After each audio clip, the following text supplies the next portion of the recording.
40 ఏళ్లుగా భిక్షాటన చేసిన ఓ వ్యక్తి ప్రస్తుతం కోటీశ్వరుడైపోయాడు. ముంబైకి చెందిన భరత్కో భిక్షాటనే ప్రధాన వృత్తి. 4 దశాబ్దాలుగా అతడు వీధుల్లో అడుక్కుంటూ జీవిస్తున్నాడు. రోజుకు 10 నుండి 12 గంటల పాటు వీధుల్లోనే గడిపేస్తాడు. హాలిడేలు, వారాంతాలు వంటి వాటిని అతడు అస్సలు పట్టించుకోడు. ముంబై సిఎస్టీ స్టేషన్ వద్ద ఎక్కువగా భిక్షాటన చేస్తుంటాడు.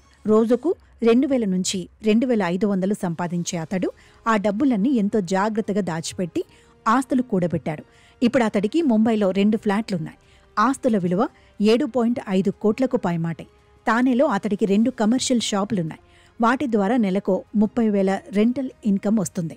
అంతేకాకుండా ముంబైలో 2 ఫ్లాట్లను కూడా అతడు అద్దెకిచ్చి ఆదాయం పొందుతుంటాడు. పిల్లలను మంచి చదువులు చదివించడంతో వాళ్లు సొంతంగా వ్యాపారాలు చేసుకుంటున్నారు. అయితే అతడు ఎంత సంపాదించినా అతడు ఇప్పటికీ భిక్షాటన చేస్తూ ఉండటం విశేషం.